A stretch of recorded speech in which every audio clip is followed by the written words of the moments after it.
Fatepura police મથકે ઈદ અને રામનવમી પૂર્વે શાંતિ સમિતિની બેઠક યોજાઈ સમાજના આગેવાનો, વેપારીઓ અને નાગરિકોને શાંતિપૂર્ણ ઉજવણી માટે અપીલ। ફતેપુરા ખાતે આવનારા તહેવારો ઈદ અને રામનવમીને ધ્યાનમાં રાખીને ફતેપુરા પોલીસ મથકે શાંતિ સમિતિની મહત્વપૂર્ણ બેઠક યોજાઈ હતી।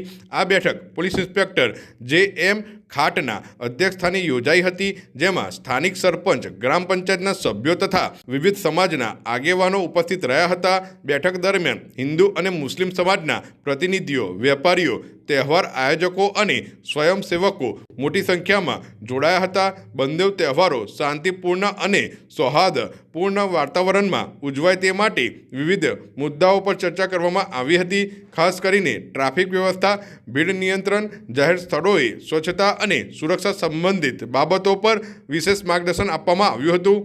પોલીસ દ્વારા ઉપસ્થિત તમામ નાગરિકોને કાયદો અને વ્યવસ્થા જાળવવા સહકાર આપવા અપીલ કરવામાં આવી હતી। સાથે જ તહેવારો દરમિયાન કોઈપણ પ્રકારની અફવા અથવા ગેરસમજ ફેલાય નહીં તે માટે સતર્ક રહેવા અને શંકાસ્પદ પ્રવૃત્તિઓ અંગે તરત જ પોલીસને જાણ કરવા સૂચના આપવામાં આવી હતી। બેઠક દરમિયાન સમાજના આગેવાનો દ્વારા પણ પરસ્પર ભાઈચારો જળવાઈ રહે અને બંને તહેવારો આનંદ, શાંતિ અને એકતા સાથે ઉજવાય તે માટે સહમતિ વ્યક્ત કરવામાં આવી હતી।